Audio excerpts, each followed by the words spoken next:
Come on, lightning. Hello. There's no time for pleasantries, said Dougal. You are late. We've got a lot to do, and you're late. If you were in a union, I'd sack you. Now, pull yourself together and concentrate on the working hand. Really, you're pathetic. I'm going home. Oh, dear. Now I've hurt his feelings. Oh, come back. I apologise. Humbly? Yes, humbly. Then I shall return, said Brian. Well, I'm glad we've sorted that out, said Dougal. And he and Brian got down to the work in hand, making a film. Brian was the camera carrier. Now hold it steady, said Dougal. Freeze. Brian froze, and Dougal went to look for his star actress. She arrived. Hello, Dougal, said Florence. Oh, I'm so excited. Me, a film star. Hello, Brian. I am a camera, said Brian. Now, are we all ready? Said Dougal. We must get started. Aye, aye, Antonioni, said Brian. This is going to be the greatest picture ever made, said Dougal modestly. This will make Ben-Hur look like an advertisement for Turkish Delight. This will make Ken Russell spit with jealousy. Take one. And Dougal started to make his epic film. He consulted his script. He chose the best locations. What was it to be? Treasure Island, in Dougal vision. Florence acted her first scene, and Dylan arrived. I hear you're making a film, he said. I'm trying to, said Dougal patiently, but you've just walked in and ruined the first scene. Well, I don't want to worry you, said Dylan, but look. Indians? I didn't order Indians. Come out, said Florence. Wasn't I good? Said Ermintrude, appearing. Oh, joy, joy! I'm a film star! A film star! Dougal sighed. I wonder if this ever happened to Eisenstein, he thought. Let's get on, then, said Brian. Right, said Dougal. Underwater, close-up of shark. What? Shrieked Brian. Come back, you coward! I'm a film star! Film star! Camera! Shouted Dougal. I'm not filming no sharks, said Brian. Oh, all right, said Dougal. We'll have some man-eating butterflies instead. Really? Really? Hello? Where's my leading lady? I'm here, shouted Florence, and I've found the treasure.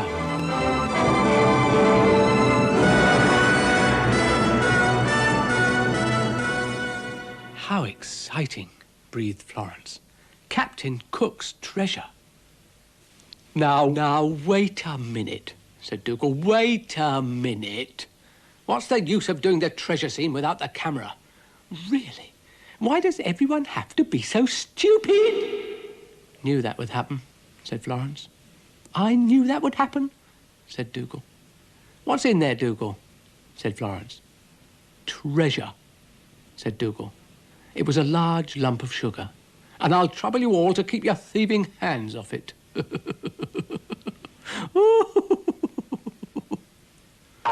Zebedee arrived. Any room in your film for a little one? He asked. I've gone off the whole idea, said Dougal. I think I'll go to the pictures instead.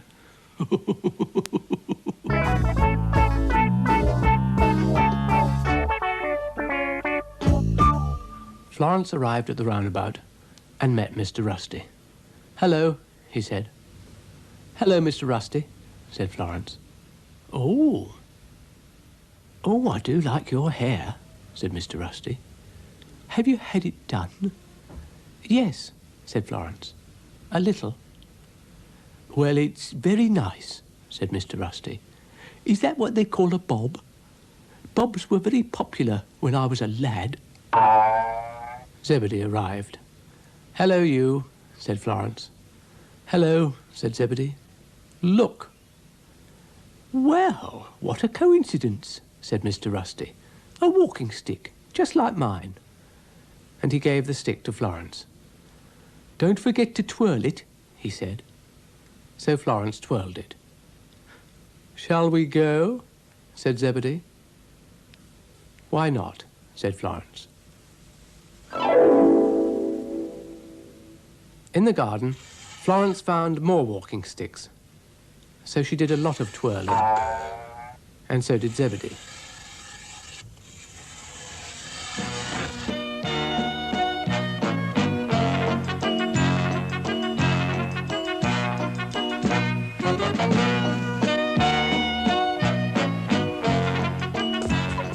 Nothing like a good twirl, said Zebedee, twirling.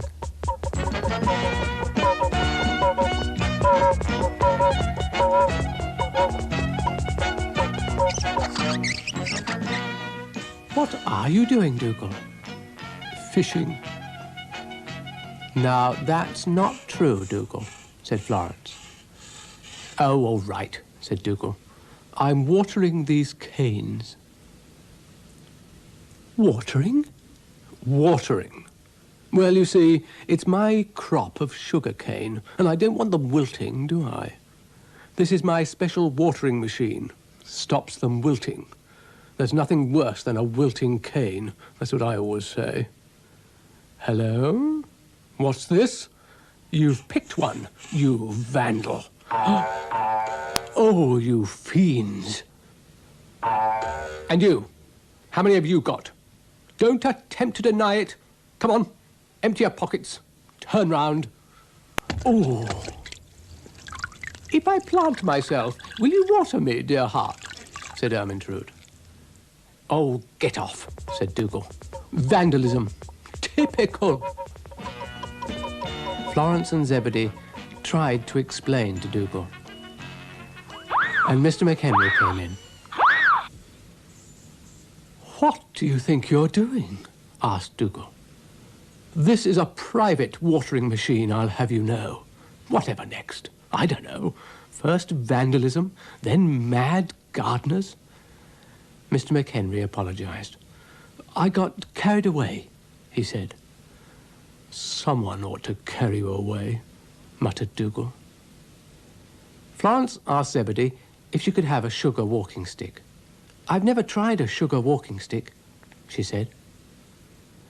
Oh, there you are, said Dougal. Go on, have a lick. It's raspberry flavour, my favourite. Florence had a lick. Oh, it's lovely, she said. Naturally, said Dougal. Excuse me, please. Plant it, said Zebedee. So Florence planted it. You can eat it later, said Zebedee. When it grows bigger, said Florence. A walking stick as big as a tree. I don't know about walking sticks, said Ermintrude. What about some sugar turnips? Or sugar carrots? I'd look a sight walking down Piccadilly with a sugar carrot, wouldn't I? Really?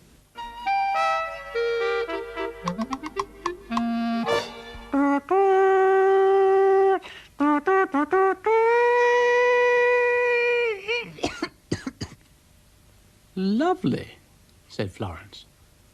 What was that for? I thought we'd have a bicycle race, said Zebedee. Oh, good, said Florence. Mr. Rusty was arranging things. Who's racing? Asked Florence. Who do you think? Said Zebedee. What have you come as, Snail? Said Dougal. I shall win, said Brian. Pardon me while I have a little giggle, said Dougal. On your marks, please. Ermintrude and Dillon were also taking part. Ready? Said Mr. Rusty.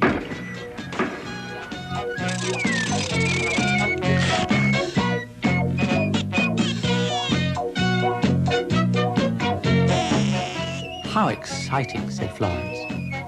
How exciting. Dillon was soon exhausted.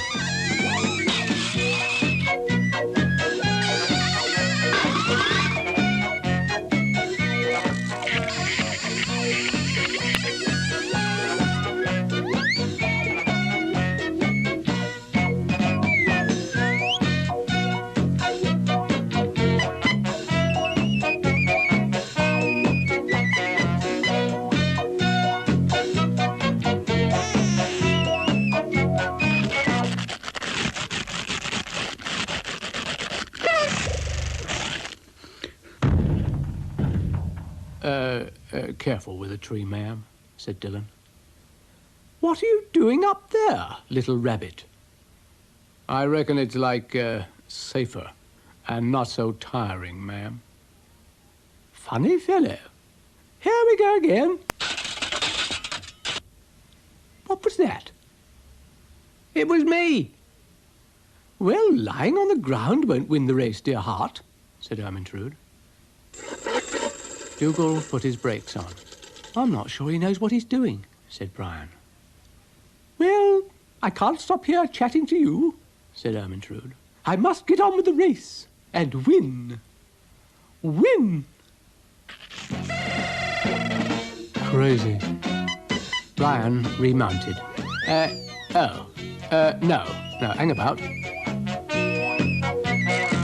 Dougal, meanwhile, raced on, hotly pursued by Ermintrude.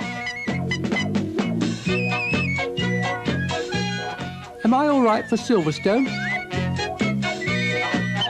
Brian, you've won, said Florence. And Mr. Rusty announced the winner.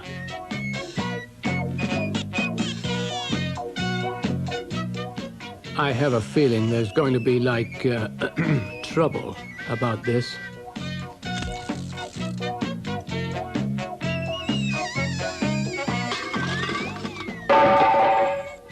Calling all competitors. Calling all competitors. Please come in now. Your time is up.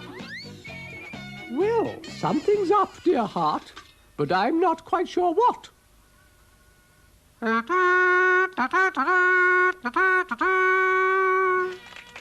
Mr. Rusty and Florence applauded Brian, and Florence gave him the winner's wreath.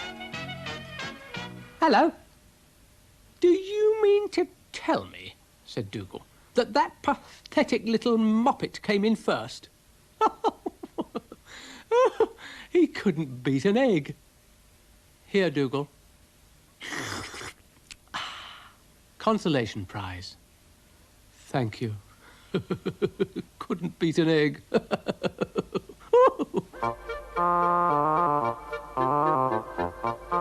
Florence was waiting for Zebedee. He arrived. Hello, Zebedee, said Florence. Hello, Florence, said Zebedee. Shall we go? Why not, said Florence. In the garden, Ermintrude had come to visit Dougal at his antique shop. I hope you've come to buy, said Dougal. Buy? Said Ermintrude. Yes, buy, said Dougal. That's what a shop is for. Dougal's antique shop wasn't what you might call ordinary.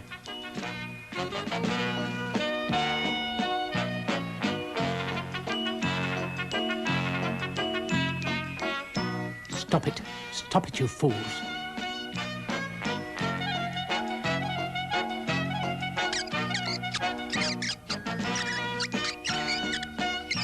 Oh, dear.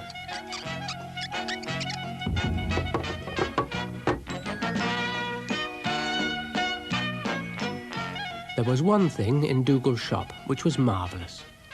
An old cannon. My best piece, said Dougal. Only £5,473 to you, including VAT, of course. Is it old? Said Ermintrude. Old? Shrieked Dougal. It was used by Napoleon. What for, dear heart? Said Ermintrude. But before Dougal could answer, the cannon got very agitated. Napoleon? It boomed. Absolute rubbish. I'm a British cannon. British to the core. Oh. I think you've upset it, dear dog, said Ermintrude. Oh, fiddle-dee-dee, said Dougal. But it's pointing at me, said Ermintrude. Oh, really, said Dougal. But he decided to move the cannon, just in case.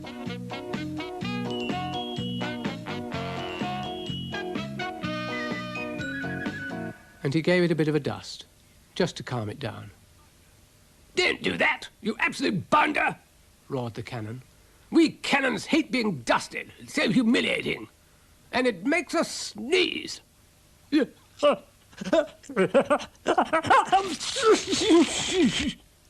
Was that absolutely necessary? Said Dougal, icily. Hello, said Brian. Now don't you start, said Dougal. Never point guns at people, said Brian. It's dangerous. What about pointing them at snails, said Dougal, evilly, loading the gun with a piece of sugar. Florence arrived. Stand back, said Dougal.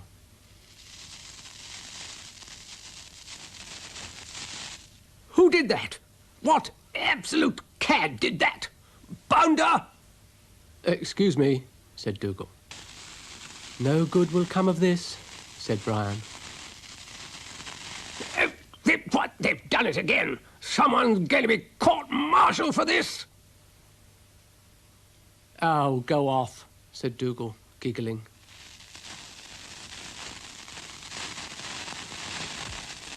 What's the army coming to?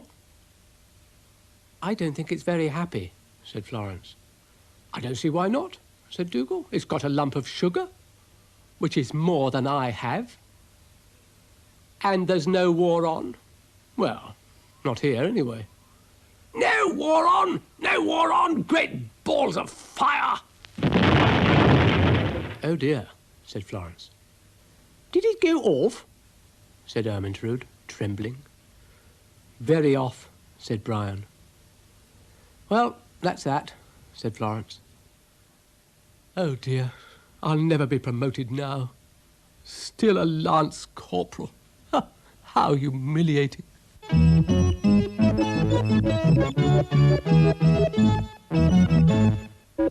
Florence called to Zebedee, who arrived.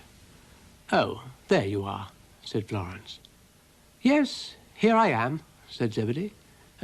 Shall we go? Why not, said Florence. In the garden, the train seemed very agitated. My dear, she said, puffing away like anything. The gains on we've had here. I can hardly get my breath back. And she told Florence a gang had appeared and broken everything and then had run away, making a lot of noise. It left me all of a tremble, I can tell you, said the train, trembling. Gracious, said Florence. You can say that again, said the train. Gracious, said Florence.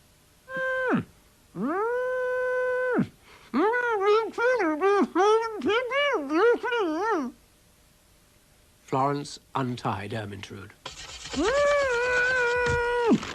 Gracious, said Florence again. Thank you, dear heart, said Ermintrude. The trouble we've had here today. Rustlers, you know. Wicked things who like stealing cows. Gracious.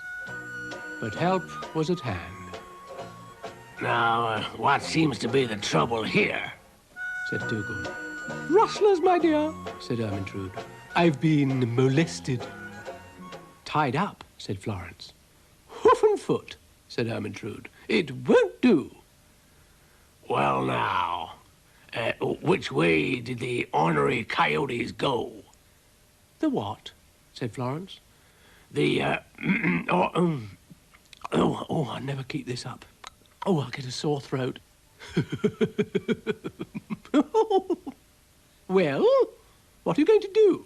Said Ermintrude, with some heat. Do? Said Dougal. Well, how many were there? Hundreds, said Florence. Hundreds? Well, in that case, I'm handing in my badge. I'm not daft. Catch me rounding up 100 desperate criminals. Were they armed? Yes, 2 each.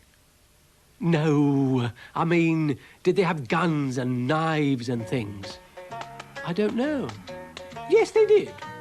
Well, in that case, I think I'll pop home and put the kettle on. Stay around here. You never know who you might meet. Do you? Hello, all, said Brian, arriving. I hear you've been having a little trouble. Is that right? Nothing like the trouble we've got now you've arrived, said Dougal. Now, don't be like that, said Brian. "I can be a great help in time of stress. I've had a lot of experience with rustlers. He's off his head. He wouldn't know a rustler if it fell on him. Oh, you pathetic little clump. Leave this to the expert, namely me, who single-pawed outwitted the shepherd's bush mob, the ones that set fire to Hector's house. I'll get 'em.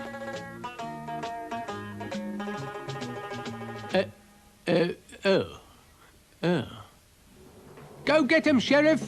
No, don't rush me, boy. Don't rush me, boy.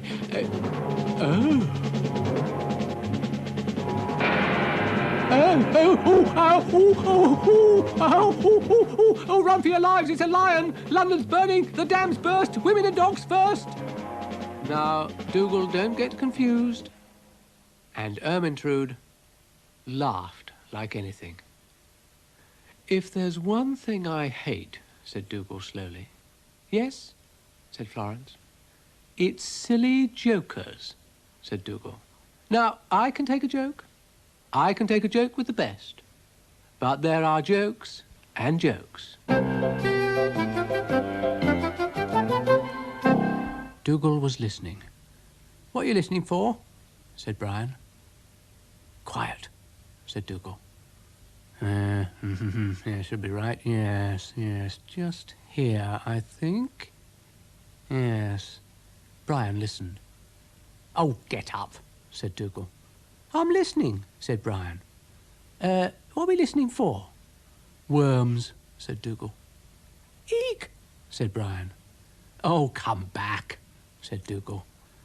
Buffoon. I'm not overly fond of worms, said Brian. Here we are, said Dougal. Eek, said Brian. This made Dougal furious. Will you stop shouting eek, he said. Really? I'm sorry, said Brian. It's just that worms make my ears go cold. I don't know why. Dougal explained that he was, in fact, looking for gold with the aid of his gold-detecting machine.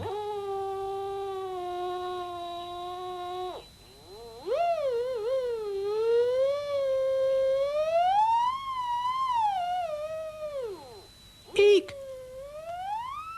The machine stopped. It had found something. Found something? Said Brian. Now, don't start asking silly questions, said Dougal. Yes, I think this is the place. The place to start the mine. Mine? Said Brian. Yours, surely. Oh, get off, said Dougal, and he prepared to dig.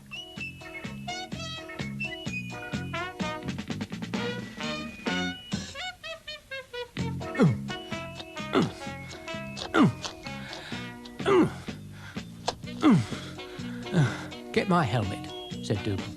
Oh, yes, sir. Hang on a minute, sir, said Brian. Dougal dug. Brian brought the helmet and gave it to Dougal. Right, here we go, said Dougal. All right, sir. Perfectly, said Dougal. I appear to have stumbled on an underground cave. Interesting. Are there any snakes? Said Brian innocently. Dougal didn't wait to find out. I've decided, he said, to let you have the first look. You're too kind, said Brian. Hello, snakes. Snakies. No snakes. That's a relief, said Dougal. Oh! Brian and Dougal decided the cave was no longer a very safe place, so they left. Hello, world, said Brian. I'm not going down there again, said Dougal. But what about the gold? You can have it, said Dougal. It is all yours. Florence arrived. Oh, I like your hat, Dougal, she said. Thank you, said Dougal. Don't go too far that way. There's a hole there. A bit of a hole. A hole, said Florence. "How lovely." And she called Zebedee. "Yes," he said. "A hole," said Florence.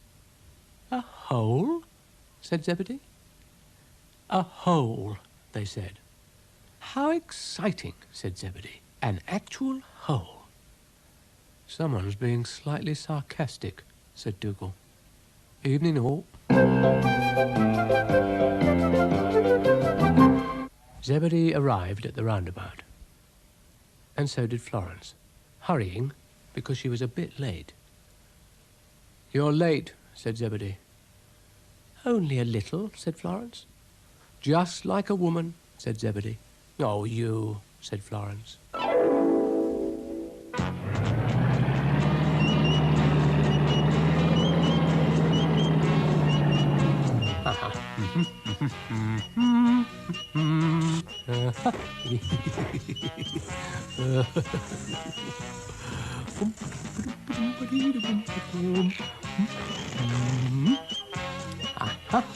That'll fix her. No parking indeed. Bring your own meter, that's what I say. The traffic warden came along. Dougal's car. Good boy. Still 2 hours to go on the meter. Good boy. Good lad. Oh, Dougal's car, thought Florence. I wonder where he is. And she sat down to wait. "Can I park there?" said Mr. McHenry. "Certainly not," said Ermintrude. "The very idea. Parking only on meters." So Mr. McHenry went to find a meter. "Not about, is she?" muttered Dougal. "Who?" said Florence. "That vicious, heartless traffic wardeness," said Dougal. "The scourge of the jet set." "I haven't seen her," said Florence. "You're lucky," said Dougal. "She's making my life a misery. Can't park anywhere." But you're on a meter," said Florence. "Meter?" said Dougal. "What meter? There's no meter. Meter? I don't know what you're talking about. There is no meter. Meter? Oh, I thought there was a meter," said Florence. "Ready? Excuse me."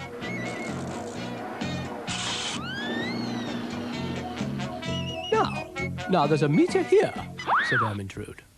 Oh. Well, there was one. Oh, Ermintrude dear, perhaps you need a little help." "Or glasses," said Mr. McHenry.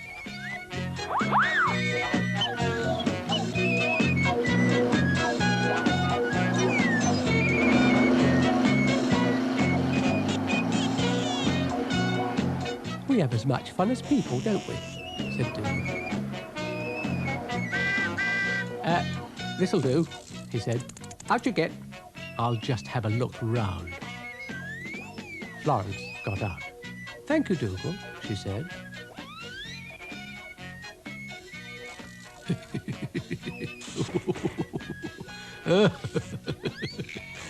Diabolically cunning. That'll show her, the fiend. "Oh, I saw that," said Brian. "Oh, how wicked." "I don't know what you mean," said Dougal, haughtily. "Saw what, you potty little clump?" "Oh," said Brian. Ermintrude was a little sad. She hadn't given anyone a parking ticket all day. "Oh, dear," she sighed. "Dougal," shouted Florence, "I think you're in trouble." "Trouble?" said Dougal. "What do you mean, trouble?" "Parking," said Florence. "Parking?" "Parking." Ermintrude gave Dougal a ticket. What? "Please pay fine of £45,000 or go to prison for 20 years, read Florence.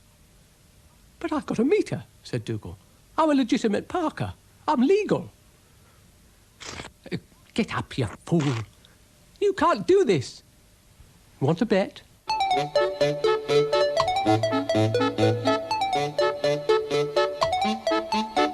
Zebedee arrived at the roundabout, where Florence was waiting, with a camera. Going to take a few snaps? Said Zebedee. Yes, said Florence. Dougal, of course, was fully prepared. He'd provided himself with an all-purpose, fully transistorized, stereophonic, all-seeing, three-dimensional, twin-lensed camera. "Who is this Lord Snowdon?" he muttered. "I'll show him." "Going fishing?" said Brian. Oh, I'll do that snail a mischief one day."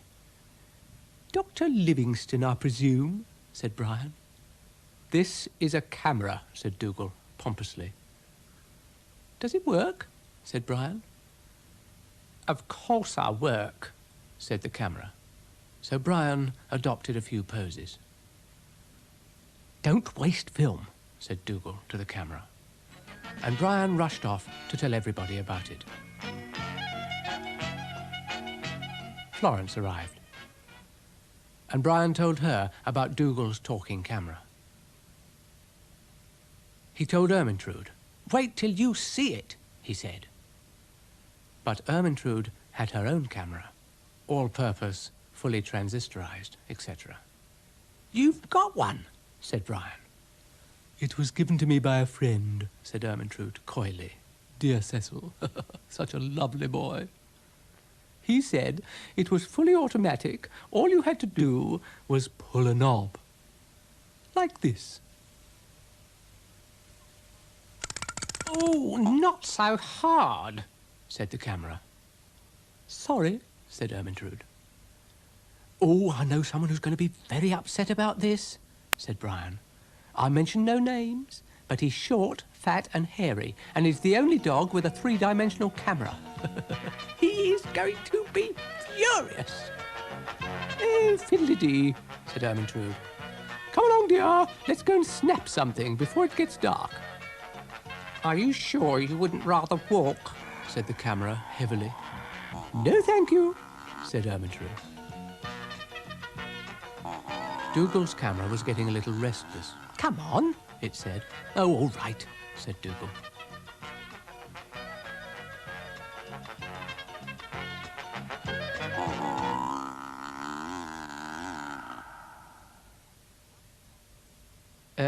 Why have you stopped?" said Dougal. "I don't see anything to photograph." "What? What? What?"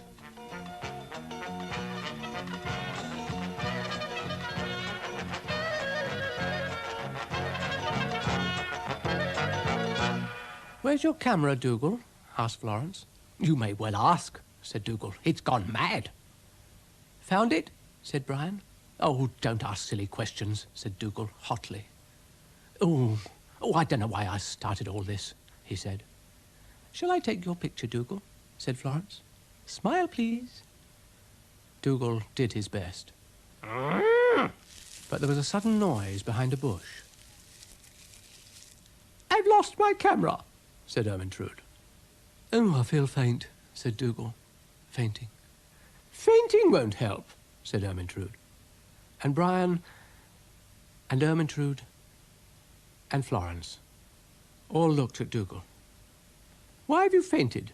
they asked. "It's the thought of those two cameras on the rampage," said Dougal. "Oh, cameras are harmless," said Florence, showing a picture she'd taken of Ermintrude. "Harmless," said Dougal. "Harmless? You obviously haven't been to the pictures lately. Oh, God, that Ken Bustle. I can't watch."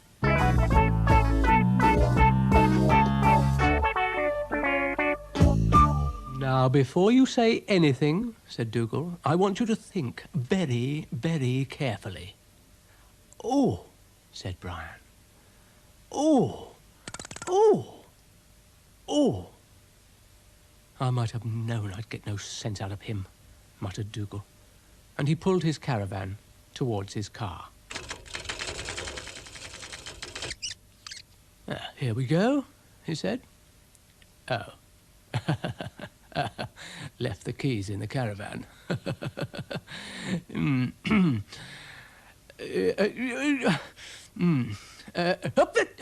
Oh, dear. Yeah. Oh dear, oh dear, oh dear, oh dear, oh dear.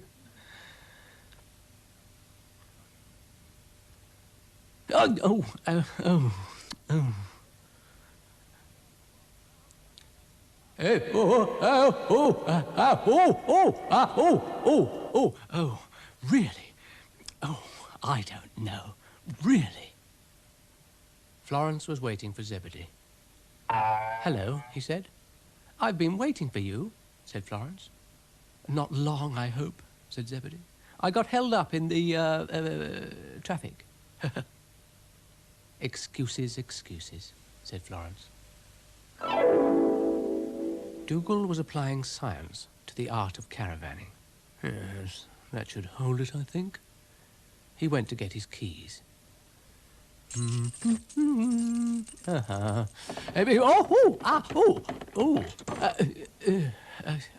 think I've got it wrong somehow. Cast off forward. Cast off aft. And away we go. No. I said away we go. No. Oh, I could spit. Having trouble, dear? You could put it like that, said Dougal, grittily. Give us a push. With pleasure, dear heart, said Ermintrude. And she pushed. And pushed. How's that? She asked. Lovely, said Dougal, apart from the fact that I'm not moving. Oh, you want to move, said Ermintrude. How's that, dear? You know, I do have my uses. Ha ha ha.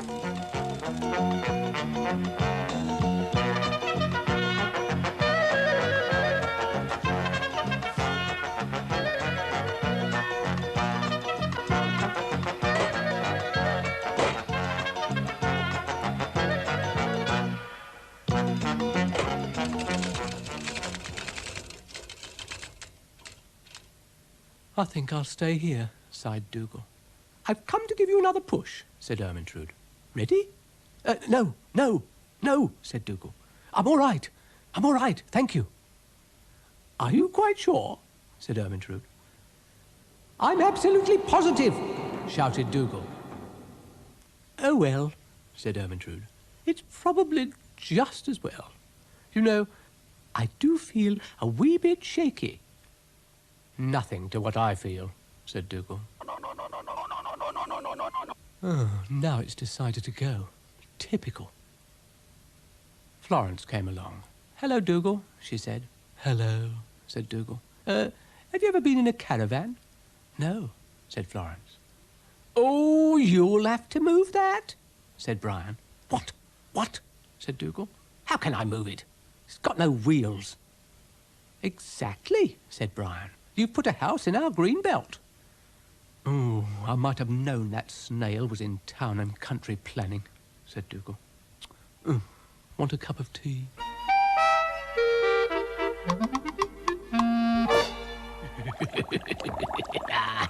Yes. Oh, I'm diabolically clever. Now, is everything ready? Yes. Then let the experiment begin. I need a victim. Oh, you've knocked my hat off, said Brian. You're bald, said Dougal. Yes, like all snails, said Brian. Well, I have some great news for you, said Dougal, evilly. Great news. Really? Said Brian. Oh, you're going to be so pleased, said Dougal. Brian wasn't too sure. It won't hurt, said Dougal. So Brian submitted to Dougal's experiment. Now, have I got it right? Muttered Dougal. Hey, don't say that, said Brian. My head feels very funny. Oh dear, said Dougal. I think the mixture was a bit strong. Hey, who's put the light out? Squeaked Brian. Now, I don't want you to panic, said Dougal. You don't want me to what? Said Brian, panicking. Florence arrived. "Help!" said Brian. "Who are you?" said Florence. "Brian!" shrieked Brian. "I've been got at!" "Yes, you have," said Florence, trying not to laugh. "I didn't recognize you without your hat." And she got it and put it on for Brian. "Thank you," said Brian. Ermintrude arrived at Dougal's experimental establishment. "You don't happen to have a pair of scissors about you by any chance?" asked Brian. "Good heavens, a woolly caterpillar!" "I'm not a woolly caterpillar." "Aren't you, dear?" "No, I'm Brian." Ermintrude thought. "You know, I've always fancied myself with hair." This is going to be tricky. "Hurry, dear." "Hurry? You can't hurry science. If you want hair, you'll have to be patient." "As you say, dear." Now, let me see. Yes, she should be about done. Let's have a look. Ermintrude was revealed in all her glory, and Dougal decided that discretion was the better part of valour. "Want some sugar, Dougal?" said Florence. "I'm not Dougal, I'm Ermintrude," said Ermintrude, rather proudly. Florence called Zebedee, who arrived. "Look," said Florence. "Do something." Zebedee examined the evidence. "I see," he muttered. Brian and Ermintrude met. "Can't see your face, dear thing." "Allow me." "I think I might be in a spot of bother," muttered Dougal. "What do you mean by it?" said Zebedee sternly, and he poured some of his special mixture on Dougal's head. No, I'm hearing enough. Stop it. No, get off, get off." "That'll teach him," said Zebedee. Dougal tried hard to rub the mixture off on some leaves, but it was no good. "Oh, dear." Zebedee sprayed Brian and Ermintrude with his mixture, and they were back to normal. Dougal wasn't. "How humiliating," he said. "Oh, I feel like a rabbit." And he went back to his laboratory for some of his own medicine. Would you like a piece of sugar, Dougal?" said Florence. "I could do with something," said Dougal. "It's been a harrowing day." "Oh, your hair. Shouldn't it be a little longer?" Mr. Rusty met Florence at the roundabout and told her, if she went to the garden, to look out for a carpet. About this big," he said, "and very, very special." "Oh," said Florence. Zebedee arrived. "All ready to go?" he asked.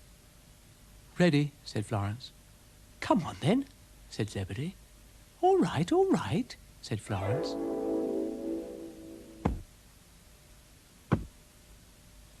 "Dougal!" Oh, somebody coming, thought Dougal. "Now, who can it be?" "Dougal!" Miss Pert, watch it." "Hello, Dougal," said Florence. "Hello," said Dougal. "How nice of you to come and see me. Lovely day. No, I think it might rain. Hadn't you better go home? You'll get soaked.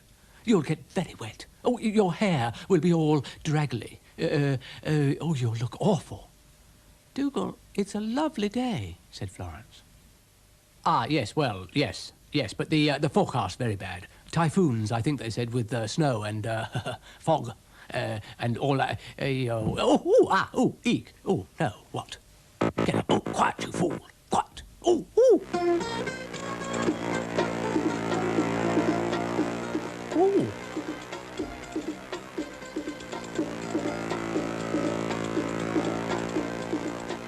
Oh, I feel like a sausage roll.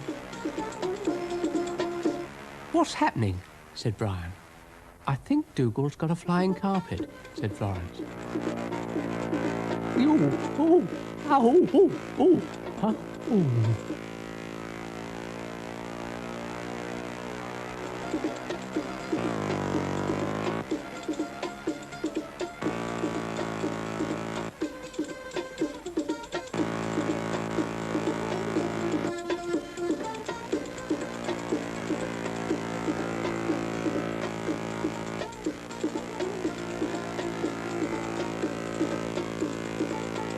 Oh, the things I let myself in for.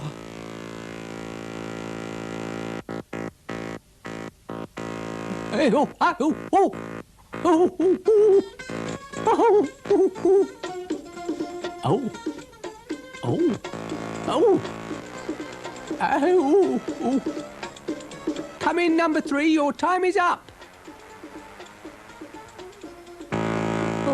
Oh, dear.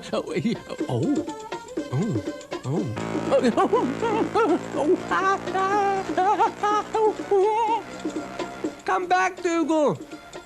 I think he's in orbit, said Brian.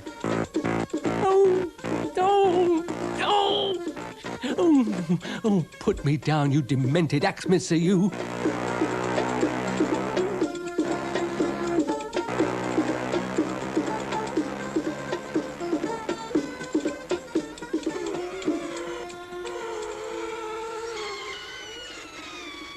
Dougal, that was very good, said Florence.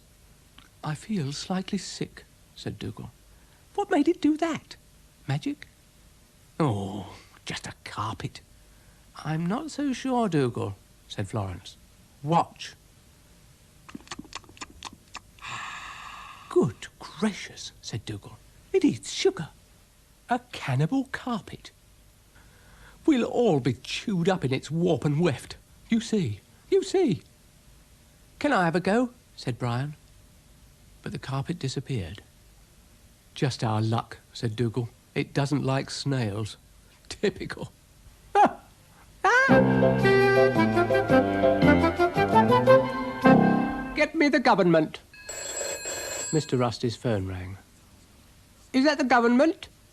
Look, I've got very important news. I've struck it. Rich. Mr. Rusty got rather confused. Which government did you want? He asked, uneasily. How many governments have we got?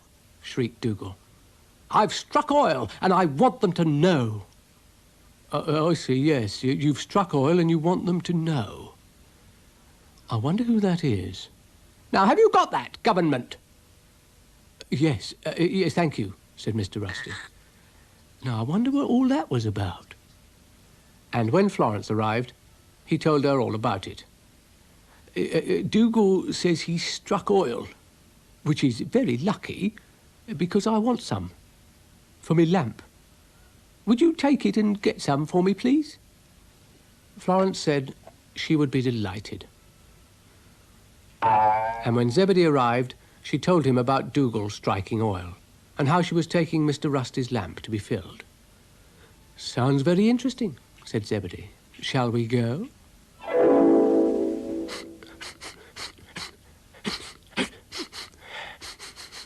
Yes, just here, I think, yes. Just put a marker up. Make sure no fool comes along and plants anything. Hello, old digger, said Brian.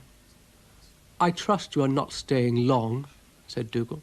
I have government officials calling soon, and I don't want them tripping over snails. I won't get in the way. You're always in the way. And this is a private oil field. Oil field? You heard, said Dougal. You haven't got cloth ears. I say, this is very exciting, said Brian. I'll be rich. Rich. What do you mean, you'll be rich? Shrieked Dougal. Oh, dear, we pioneers have an awful lot to put up with. I'll be a typhoon, said Brian.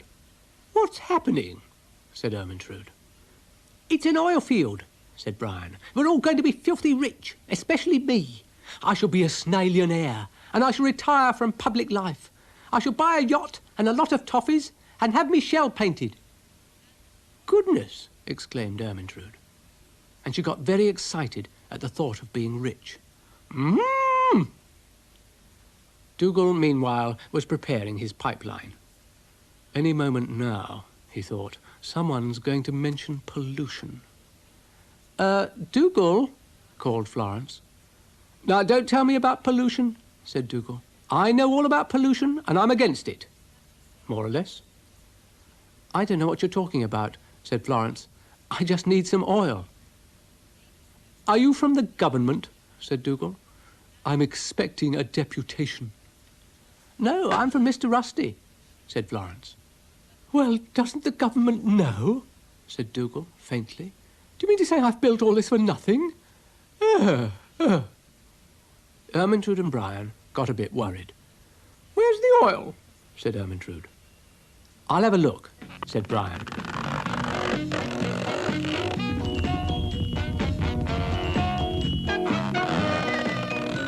See any? No. Oh. Ooh. Ooh. Ooh. Dougal was quite overcome by it all. Thank you very much, he said. That's made me feel a little bit better. Hey, where's all the oil then? You'll have to find it yourself, said Dougal. I've been let down by the government. I'm exhausted. I'm a husk.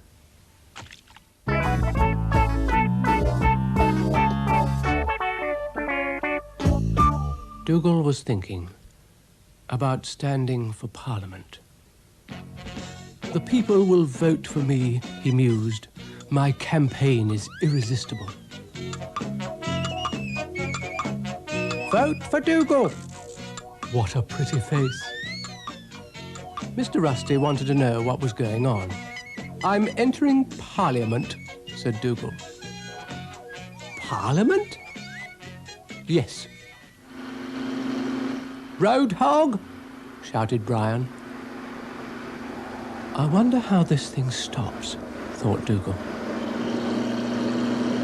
I wonder if he knows how to stop, thought Brian. Stop! He shouted. I can't! Shrieked Dougal. Florence called to Zebedee, who arrived. Like my hair, she said. I've had it done. It's different. It's lovely, said Zebedee. Lovely. I'd better go and show Dougal, said Florence. So she went. Where's Dougal? She asked Brian. And why are you up a tree? Ah, now the two questions are related, said Brian. Oh, come down, said Florence. You might fall. Me? Said Brian. The Tarzan of the snaily world. Do you like my hair? Lovely. Excuse me. What are you doing, Dougal? Said Florence. You'll see, said Dougal. He's dotty, said Brian. But then, that's a well-known fact. Zebedee arrived. What's happening? He asked. And they told him that Dougal was rushing around as usual. I think he's standing for Parliament, said Brian. Parliament? Said Zebedee. What as? As a dog, said Dougal. Then he looked. What? He said. What? What? Someone had sabotaged his campaign. There were pictures of Ermintrude everywhere. Vote for Ermintrude? What? Said Dougal. What? What is going on? If I may make so bold. Who is that cow representing? The railway workers, said the train.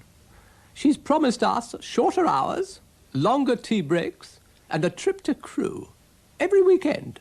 So there. Rubbish, shouted Dougal. What's that, dear heart? Said Ermintrude. Don't you like my campaign? And which party do you represent? Said Dougal. The Amalgamated Milkers. Well, may the best man win, said Dougal. And the fight was on. Brian decided to get out of the way, but didn't quite make it.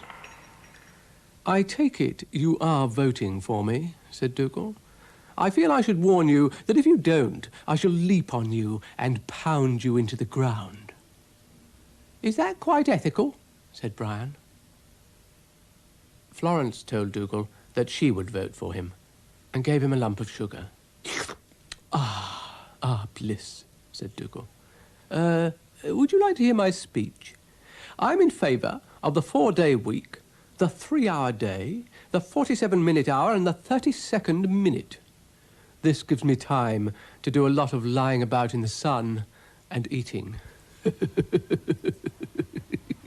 The lad will go far.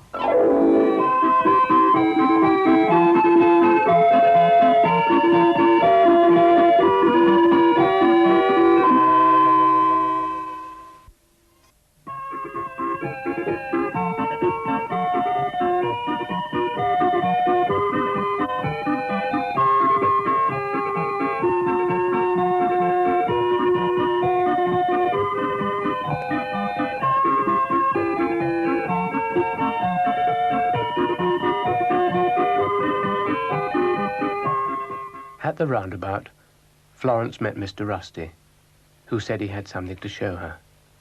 "It's very exciting," he said. "You look."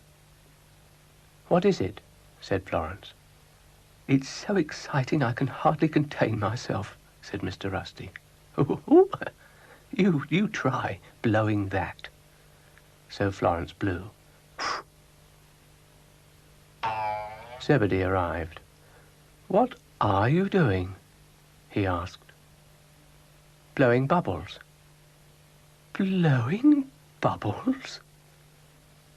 "Bubbles, bubbles, bubbles. Do you know, for a moment I thought you said bubbles. I did." And Mr. Rusty confirmed that they were, in fact, blowing bubbles. Do you want to try?" asked Florence.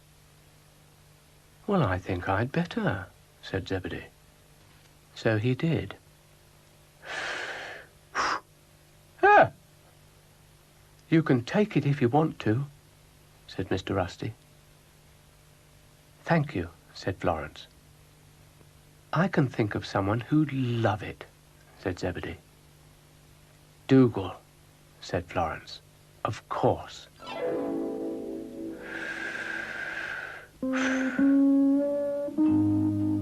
What was that? What was that? I hate an unexplained noise. What is going on? Bubbles. Bubbles? Said Dougal. Now don't start. Don't start what? And explain your bubbles. You blow in this, said Florence. Good heavens, said Dougal, following his bubble.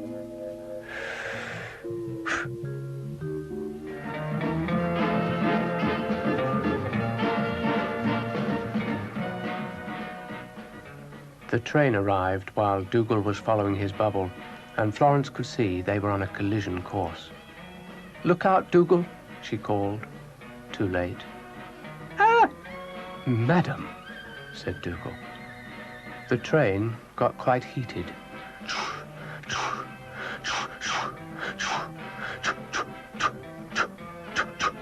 Fancy a grown dog playing with bubbles. Really? Huh! It'll be Dolly's next. I hope you get your lines crossed, shouted Dougal. Ermintrude came along. Oh, I don't believe it. Bubbles in the sky. I haven't blown a bubble for years. Oh, you'll think me an old softy, but could I have a try? And she sat down, quite overcome with the prospect of blowing bubbles. I've run out of bubbles, said Florence. Oh, dear, said Ermintrude. What a pity. Just when I'd got all excited. Can't we find some? A cow blowing bubbles, they'll never believe it. The train came back.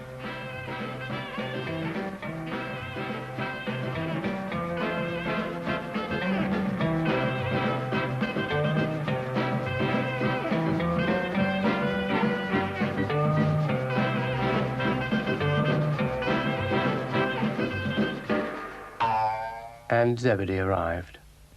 They told him the bubble blowing was over because all the bubbles were lost. "Oh, well, I think I can do something about that," he said. But he somehow got it a bit wrong.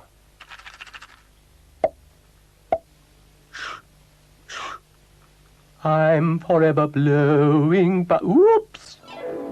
Florence was in the garden, wondering where everyone was. Where can they all be? She wondered. "I expect you're wondering where everyone is," said Brian. "So I shall, without any ado, tell you. Your shaggy friend has a musical problem, and he requires help." It was true. Dougal was trying to load his piano onto the train. "Haven't you got any bigger trucks? This one wouldn't hold a thin mouse." Really? "Piano?" thought Florence. "If he doesn't hurry up, I shall scream," muttered the train. "What are you doing, Dougal?" "I'm fishing off the end of Brighton Pier," said Dougal. "I don't believe he's fishing at all," said Brian. "I think he's being sarcastic. That's what I think." And Florence agreed. "Dr. Beeching, where are you?" said the train. "I beg your pardon," said Florence. "Nothing," said the train. "It's just that I would like to remind you that I am a passenger train, and I'm not used to carrying freight. Also, I should have been in crew last Thursday." "Crew?" "For the steam train reunion. All the girls are going." Dougal tried to get the rest of his things in, without much success. "Have you tried British road services?" said the train. "I don't care for your attitude," said Dougal. "And I don't care for your piano," said the train. "I'll never get to Edinburgh at this rate," said Dougal. "Edinburgh?" said Brian. "Edinburgh?" said Florence. "Yes," said Dougal. "For the festival." "Festival?" said Florence. "Well, they couldn't get Liberace." "What's all this, then?" thought Brian.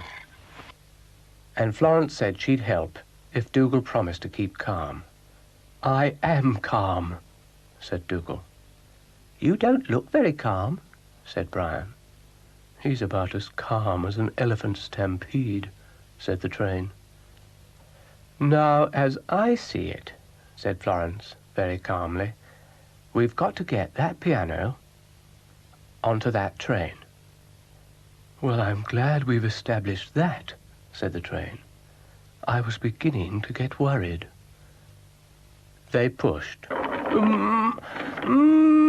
"Oh, I've done it. I've done it." "No, not quite," said Florence. So they pushed some more. The relief. "All done," said Florence. "Anything not in will be left behind," said the train. "If I'm any later, I'll be exposed to comment at Watford Junction." "Hey, what about your whatnot?" said Brian. "Whatnots I will not carry," said the train. "Away you go, then," said Florence. The train sighed. "The Flying Scot would never have stood for this," she said. "Hey-ho!"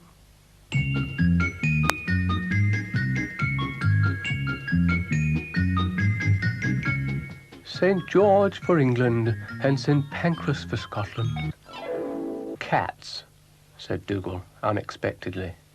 "I have been giving a lot of thought recently to the subject of cats. Now, it's always been a mystery to me why people keep cats when they could have a dog. "Oh, Dougal," said Florence. "People like cats because they're, Yes, said Dougal. "Well, they're pretty." "Pretty is as pretty does," said Dougal. "I'm pretty, but I don't go around chasing mice and spending half my time up trees, do I?" "But you can't climb trees, Dougal." "How do you know?" said Dougal. "Well, I just know," said Florence. "Well, you're wrong, smarty boots," said Dougal. "Do I hear the sounds of an argument?" said Ermyntrude. "I just happened to be passing, and I heard words. I hope no one's being catty."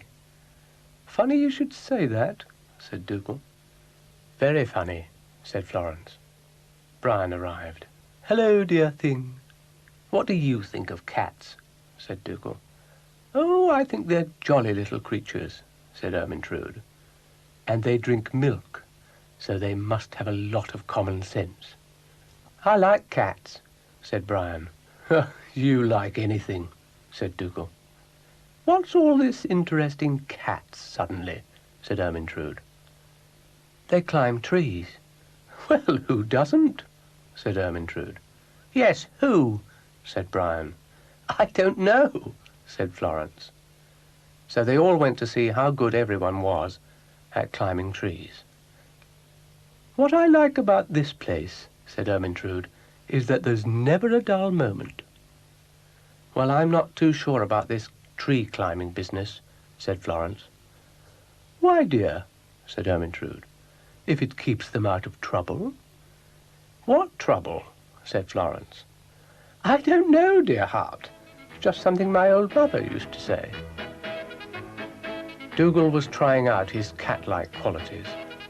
"Nothing to it," he said. "I don't know what all the fuss is about."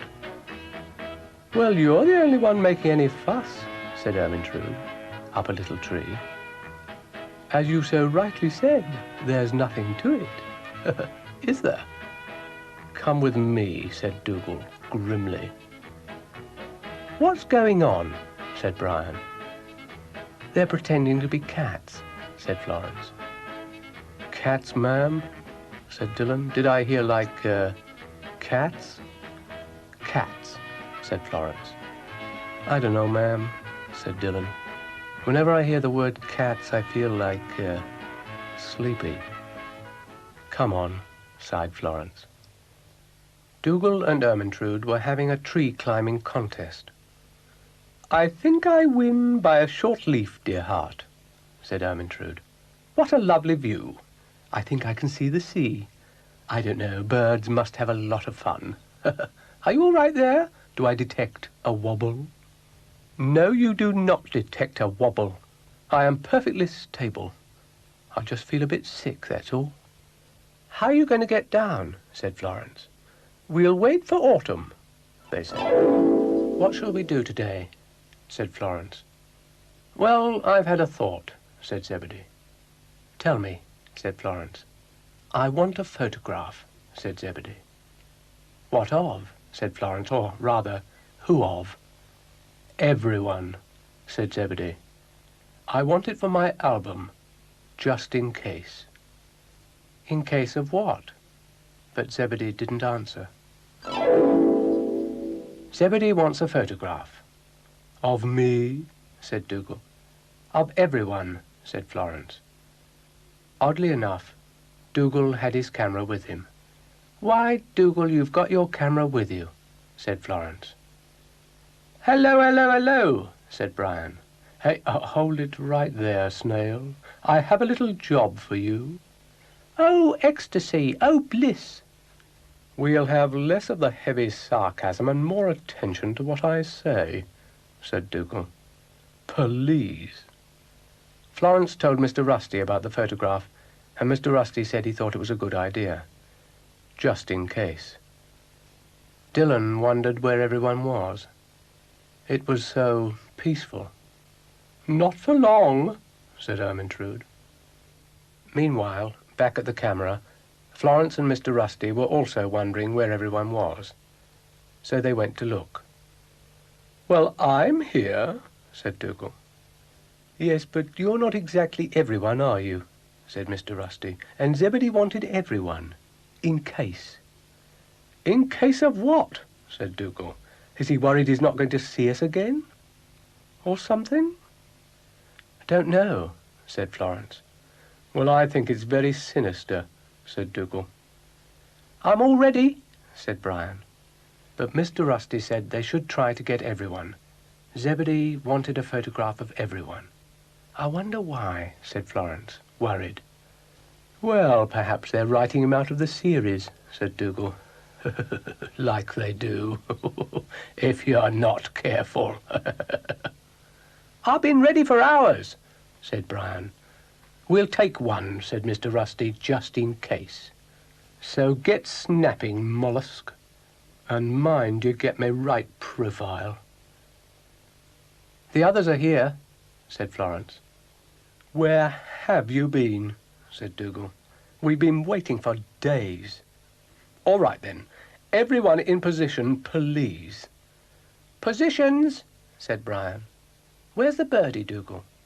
Where's the what? Said Dougal. No good without the birdie. I don't believe it, said Dougal. Whatever next? Wait till I tell Tony. Birdies indeed. Watch the birdie? What? Said Dougal. What did you say? What? What? What? There's no need to snap. I only said, watch the birdie. Got to have a birdie, said Mr. Rusty.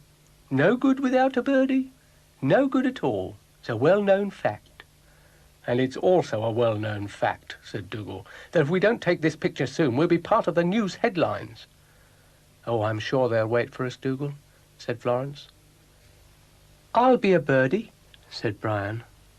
But there was no need for this sacrifice. Watch me, said the birdie. Oh, it's flown away, said Mr. Rusty. Now there won't be any photograph, and posterity will forget we ever existed. Sic transit gloria mundi. I may cry, said Brian. How much longer?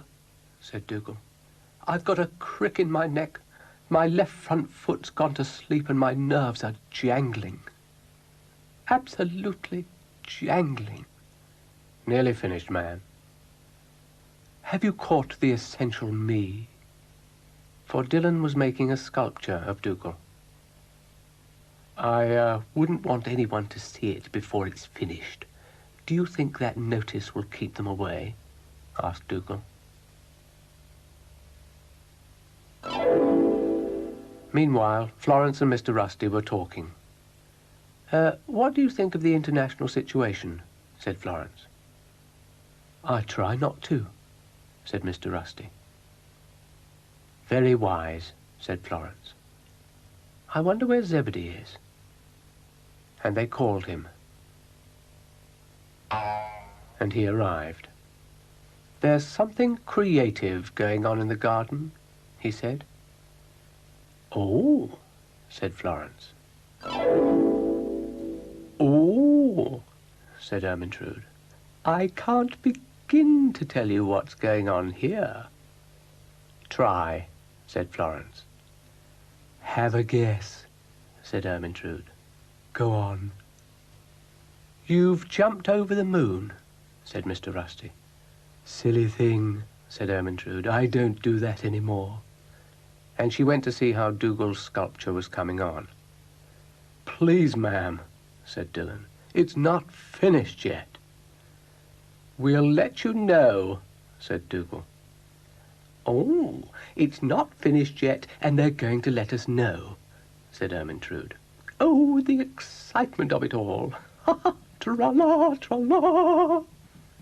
What? Said Florence. Secret. Dylan carried on working. 7 inches? Wow. What do you mean, wow? It's just like I have to rethink the nose, man.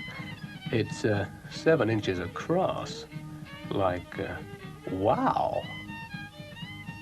That is an epic nose. Wow. Wow. It's nothing. Hello, hello, said Brian, much to Dylan's fury. He had to have silence while he was working, he said. So zip your screamer, said Dougal, rather coarsely. Oh, said Brian. Did you hear that? The train arrived. Dylan was in despair. Anyone want to go anywhere? Said the train. I just want silence, said Dylan, slightly hysterically. You've upset him now, said Dougal. Well, I don't know, I'm sure, said the train. Open your mouth and you get your funnel bitten off. It wasn't like this in the sidings at Clapham, I can tell you. And she left.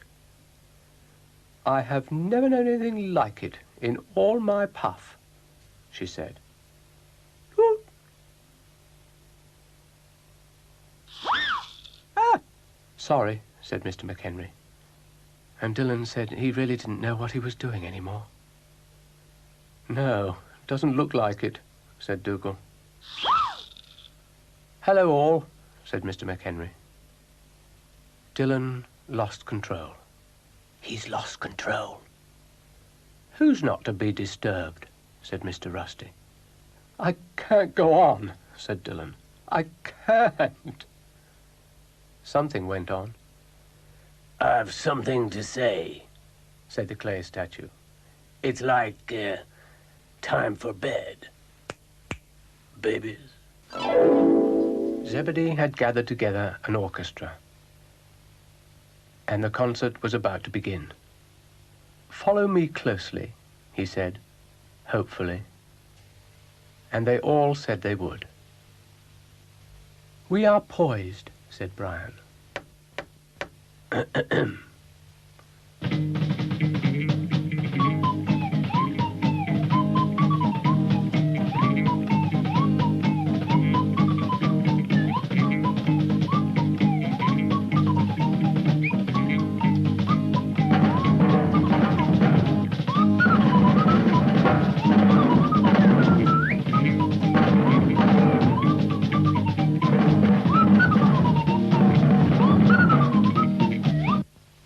Ermintrude was worried. Am I doing it right, darlings? No, you're jolly well not, said Brian. I thought not. May we try again? Said Zebedee.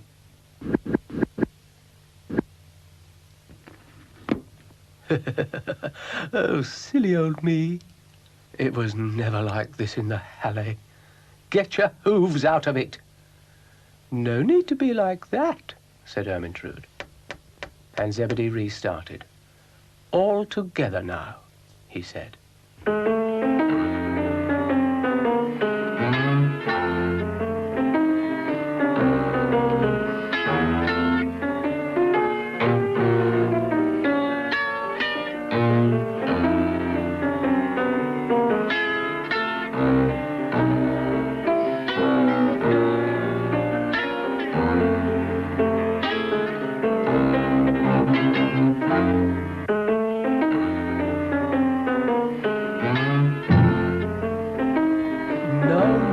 No, ma'am, said Dylan.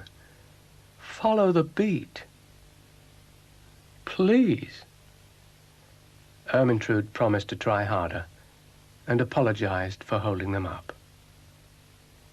Fun, though, she said. Zebedee, undaunted, tried again. Hey, I've just noticed. It's a long way down, isn't it? Just play, said Dylan. I'm stuck. Oh, ma'am, said Dylan. I don't think Brian's very happy, said Florence. I'm stuck on a harp. Well, you would choose the harp, wouldn't you? Great oaf. I think you're rotten. Ermintrude was all for carrying on without the harp. So Zebedee said they'd better. Ignore all harp cues, he said. And drum cues, said Ermintrude. How humiliating, said Dougal. Florence thought they should get on, and so did Dylan. Ermintrude was prepared to give her all. I'm still stuck. Oh, what is the point of it all? Said Dougal. Come on, kitten on the keys, he said, which made Ermintrude very cross. Get off, said Dougal. Cheeky thing. Zebedee had one last try.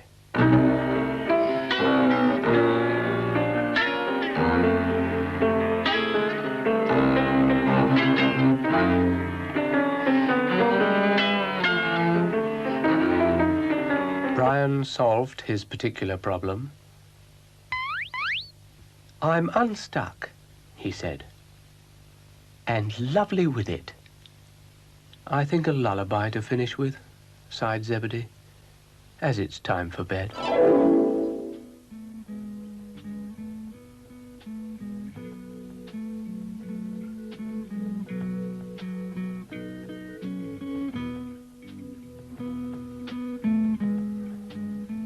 Oh, said Dougal. Who's our flat friend? I've left my pack, said the card. Dougal and Florence considered this. I was getting a bad deal, said the card. Shuffled, said Florence. We shuffle ourselves, said the card. It's fun when you do it fast. Yes, we can imagine, they said. The card looked sad. They'll turn up, said Dougal. Cards usually do. I'm not going back, said the card. Well, they can't play without you, said Dougal. So they're sure to look, aren't they? Yes, you don't know some of them, said the card. That Queen of Spades, she's a right terror. Oh, said Florence. Oh, you wouldn't believe it, said the card. Tell us, they said. Well, she's jealous, said the card. Jealous. Dougal and Florence couldn't believe such things went on in a pack of cards. But they soon found out.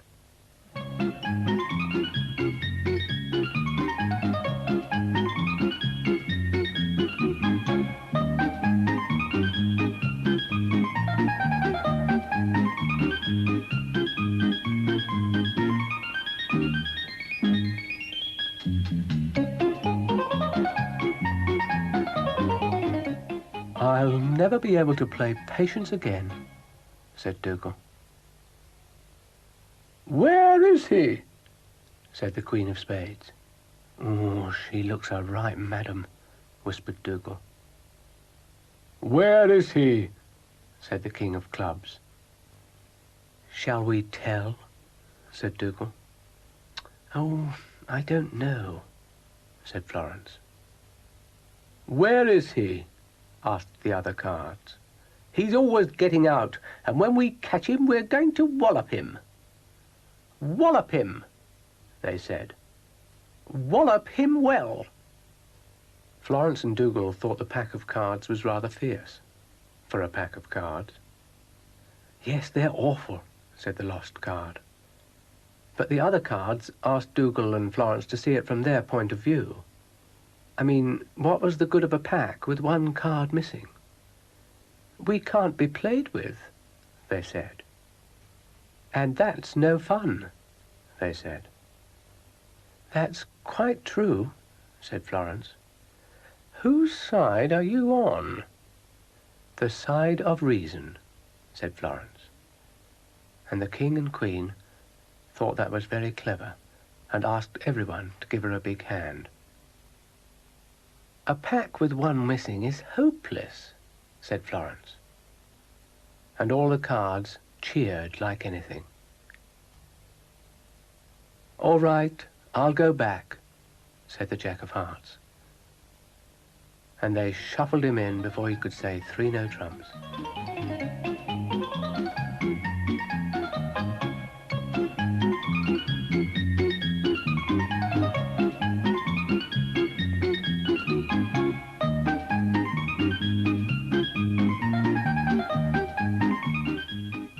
Goodbye, they said. Care for a game of snap? Said Dougal. But Florence thought it was probably time for bed. All change, said the train. This is as far as I'm prepared to go. What? Said Dougal. What? What? What me no whats, said the train. There is a very steep bridge ahead, and you're all very heavy. Besides, I'm exhausted. But, said Florence. But me no buts, said the train tartly. My mind is made up. But we're passengers, said Florence. And some of us have even paid, said Dougal. The train backed out. Shh. You're backing out, said Dougal. I think you're both being very unreasonable, said the train. I'm rather hurt. I do my best to get you from one place to another, and I never complain. You're complaining now, said Dougal. Hush, said Florence. Have you seen that awful bridge? Said the train. And they were forced to admit that they hadn't seen any bridges just lately. Well, look, said the train. So they looked. And there was the bridge. Nothing, said Dougal. Nothing, said the train. Nothing, said Florence. Afternoon all. That's all I need. A jolly laughing snail.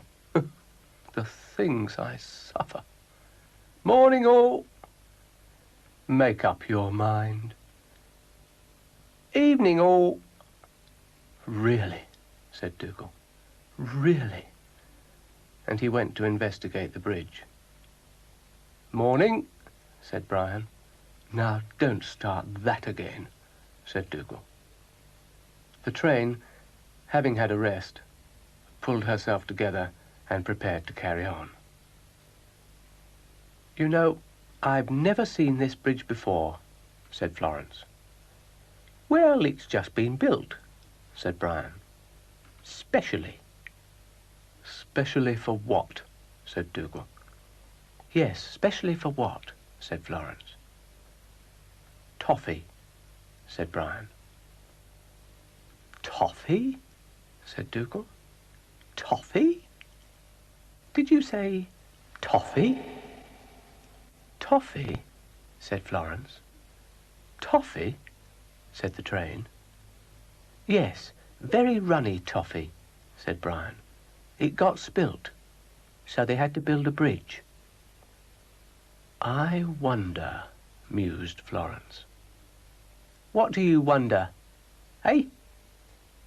Can you drink it? Dougal was wondering that too. So Brian found some straws.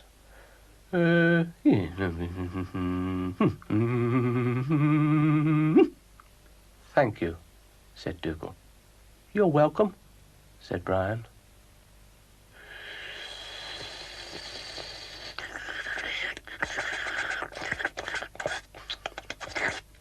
Bliss.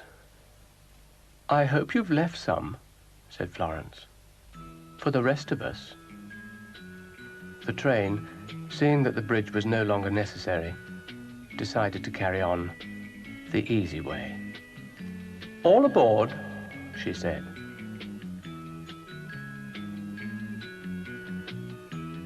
Old Man River, that old man river, he don't say nothing, we must know something.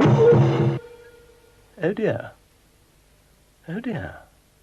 I appear to have fallen off a bridge. Hello, Dougal, said Florence. I have a question to ask you, said Dougal. Oh, yes, said Florence.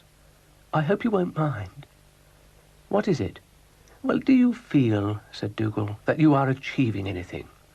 Achieving anything? Said Florence. Yes, achieving anything, said Dougal. Anything at all. How do you mean, Dougal? Well, life. Life? Yes, life. Are you achieving anything in life? That's a very funny question, Dougal. Isn't it? No, it's not. I mean, do you think we should do some work? Or something? I think I'm a bit young for actual work, said Florence. Yes, but what about me? Said Dougal. I know you'll laugh, but I can't help feeling I'm a drone. Morning, drone, said Brian. And what are you up to? Said Dougal. I'm drilling for oil, said Brian. Drilling for oil? Take no notice, said Dougal. Drilling for oil. Great clump. But Brian was certainly doing something.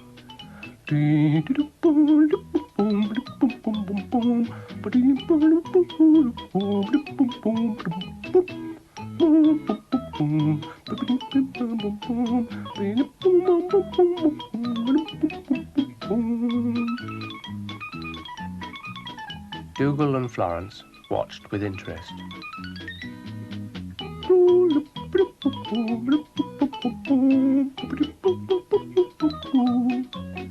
He's gone off his head, said Dougal. I knew it would happen sooner or later. Poor little Apeth. Dougal, he's working. That'll be the day. That will be the day. All ready, said Brian. For what? Said Dougal.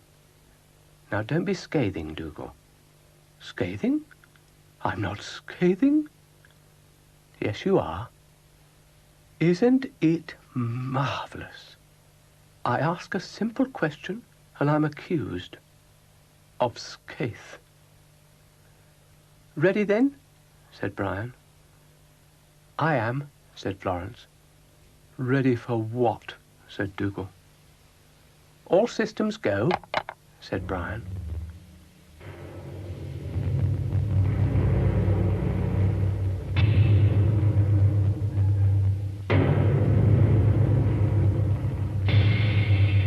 I'm a genius.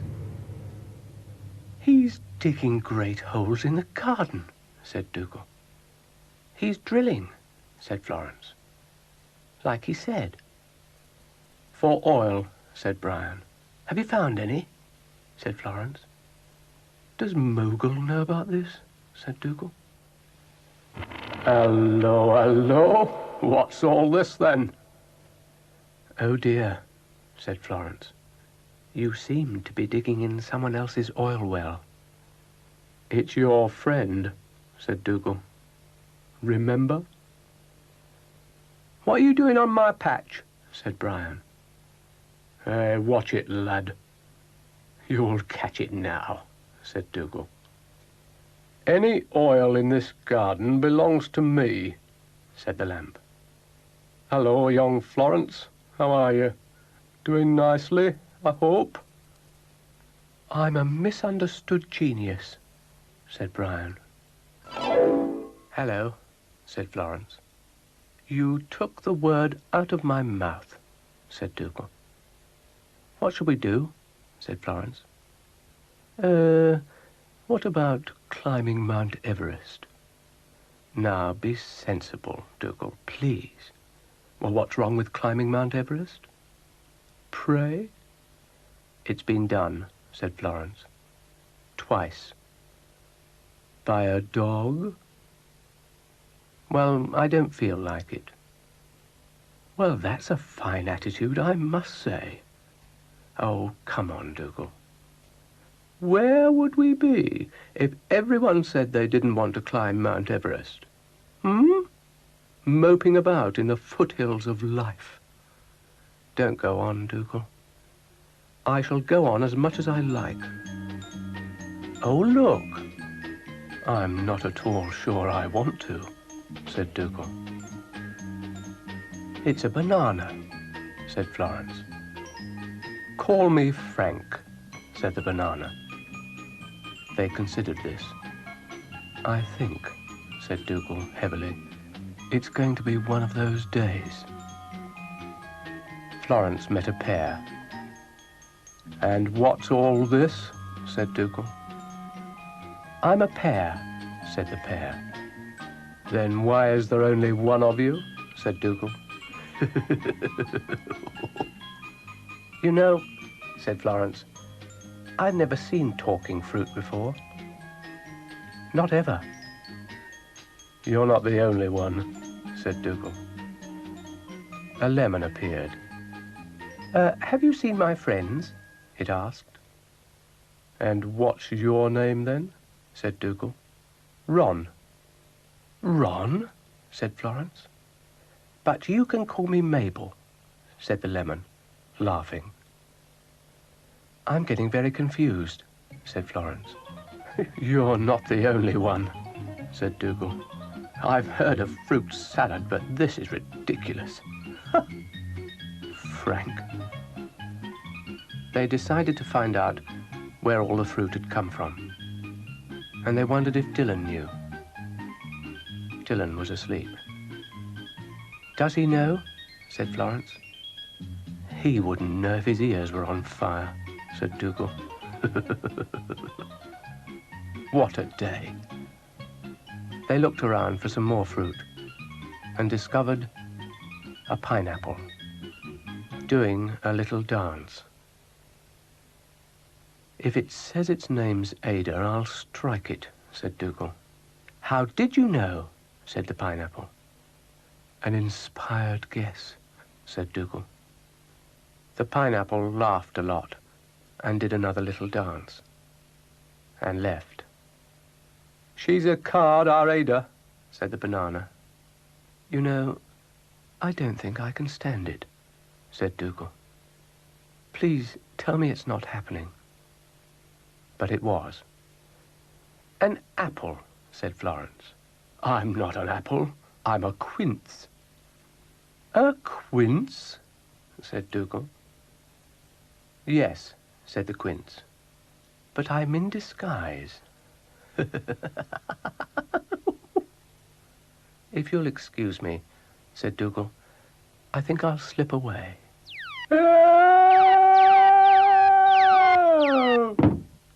Why are you shouting, Dougal? Because I have just slipped on a banana skin. I wonder what happened to the banana, said Florence. I can't bring myself to think, said Dougal. Florence met Mr. Rusty. Oh, you've brought me some flowers, he said. How very touching. Oh, I'm sorry, said Florence. They're for someone else.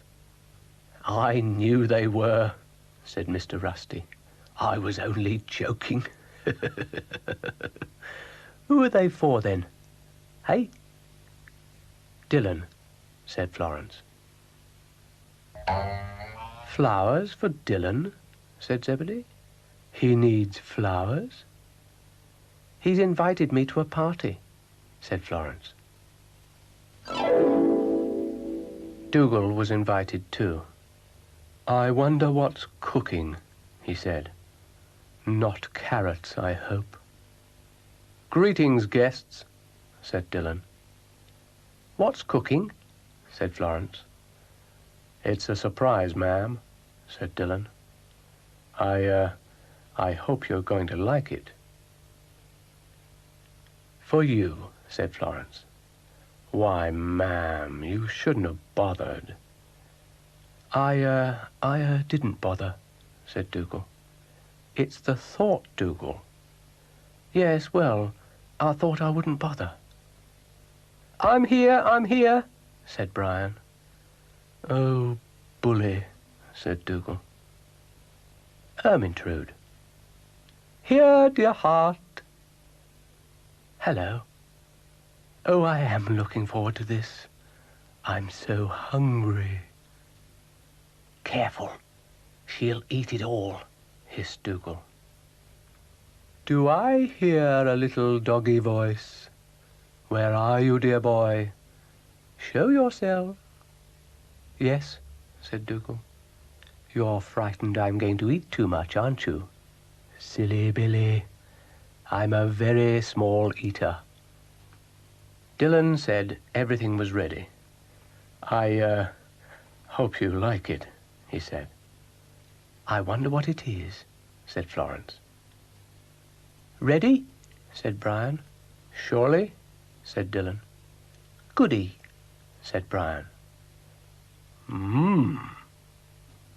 Dylan, very modestly, hoped they weren't expecting anything too grand. Is this place in the Good Food Guide? Said Dougal. Ermintrude asked Brian if he'd take her in to dinner. I'd be delighted, said Brian. Help yourselves, said Dylan. Isn't he sweet? Dougal inspected everything very carefully. I wonder if there's afters, said Ermintrude. I love afters. I wonder if there's afters, said Florence. I love afters. Sit down. Really, Dougal? Just an appetizer, said Dougal. Ready, men? I hope it's carrots, said Brian. Do you? Said Ermintrude. But it wasn't carrots. It was spaghetti. Florence tried some. Delicious, she said. Excuse me, said Ermintrude.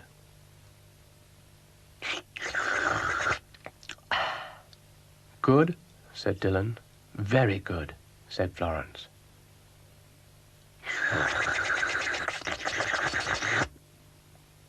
Really, said Dougal. Any more? Said Brian. Well, I can spare a little, said Ermintrude.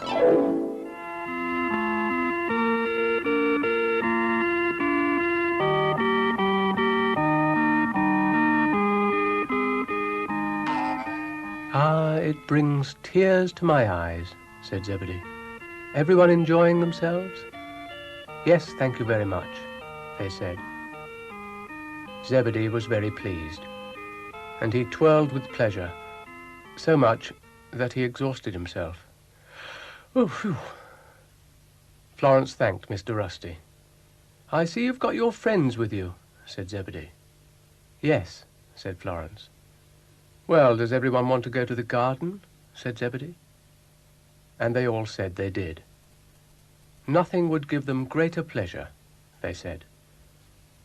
Well, I don't want to worry you, said Zebedee, which of course immediately made them very worried indeed. But I think it's going to pour with rain, said Zebedee.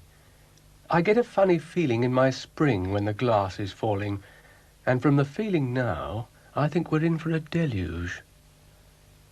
Après-moi, of course. Mr. Rusty said he had the answer to the problem. Isn't he clever? Murmured the girls. Mr. Rusty's answer to the possible rain was umbrellas. He gave one to each of them, and a spare one to Florence. Just in case, he said. Just in case. How wise, said Zebedee, and they went.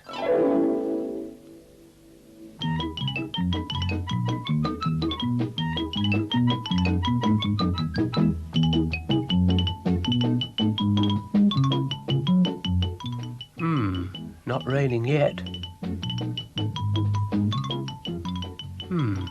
Not raining yet.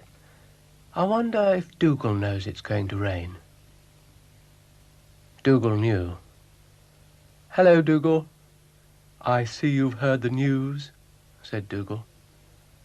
What news? Said Florence. About the floods and typhoons, said Dougal. Bert Ford assures me they're coming, and I always believe what Bert says. Floods and typhoons? And monsoons and hurricanes, said Dougal. I've never seen Graham Parker look so happy. It isn't even raining yet, they said. You wait, said Dougal. This is going to make the great flood look like a puddle. A puddle. This got the others very worried indeed. I hope I haven't worried you, said Dougal. But they said they had their umbrellas, and they weren't worried at all. Not at all. Not at all. Not at all. They had their umbrellas, they said. I suppose no one thought of bringing a spare one, said Dougal, for any lovely friend you happened to meet. And they said they did happen to have a spare one, which with a few modifications would probably do for Dougal. Only just covers me barnet, said Dougal, but I suppose I can't be choosy. No, you can't, they said. Brian arrived. Afternoon, all. Lovely day. Lovely day, said Dougal, with the snow up to your eyebrows and the rain filling your wellies. What rain? Said Brian. Got a touch of sunstroke, have we? Hey? Oh, I like your hat. Suits you. The boy stood on the burning deck, whence all but he had fled. Soppy thing. What did you say? Said Florence. Oh, nothing, said Mr. Rusty. Guess what I've got here, said Florence. Give up, said Florence. Yes, I'll give up, said Mr. Rusty. It's a pie. Pie, said Zebedee. I made it myself, said Florence. It just needs cooking. Well, you'd better go and cook it then, said Zebedee. Maison Dougal at your service, said Dougal. What's your pleasure? I want to cook my pie, said Florence, in your stove. Pie, said Dougal. Pie, said Florence. That's a pie, said Dougal. Looks more like a tart to me. I don't know what you mean, said Florence. Well, why do you want to use my stove, said Dougal. It's pretty, said Florence. How feminine, murmured Mr. Rusty. What sort of pie, said Dougal. Not sure, said Florence. You're not sure, said Dougal. You come in here, shove a pie in me oven, and then say you're not sure? What would Fanny say? Fanny who? Said Florence. I may faint. Now don't fuss, Dougal. That's very wise, said Mr. Rusty. My old granny used to say pies should never be fussed. Quite right, said Florence. So they left the pie to cook and went for a walk, which was a mistake. Oh, what does my little nose detect? A pie? Oh, doing a lot of bubbling. I better make sure it doesn't take off. And Brian put a stone on the pie to hold it down. Dylan also noticed something. What's that like, rare smell? He said. Am I dreaming? No? I think I'd better, investigate this. He went to the stove. That pie looks ready to, eat. Dylan had a fight with his conscience, and his conscience finally won. Ermintrude came along. What's this then? A pie? What's more, an unattended pie? People are very careless. Someone could quite easily eat that. Just as well I'm so honest. But what if it doesn't belong to anyone? Be a pity to waste it. I'll just add my secret ingredient and come back and eat that later. Dougal, too, was thinking about the pie, so he just added a little something for luck. Zebedee wondered where everyone was. What's cooking, he thought. They all came back in the direction of the pie. Gracious, said Florence. I'm very disappointed, said Ermintrude. It's not every day you find a pie and then discover it belongs to someone else. And I added my secret ingredient, too. Bear up, said Brian. Florence gave what she thought was a piece of the pie to Dougal. It was Brian's stone. My mum's pastry was tough, but this is ridiculous. The pie didn't seem to be a great success. Like tough. Like yours, said Brian. Watch it, said Dougal. I think we've had a failure, said Mr. Rusty. And they were all forced to agree. Well, you can't win 'em all, said Zebedee. Time for bed.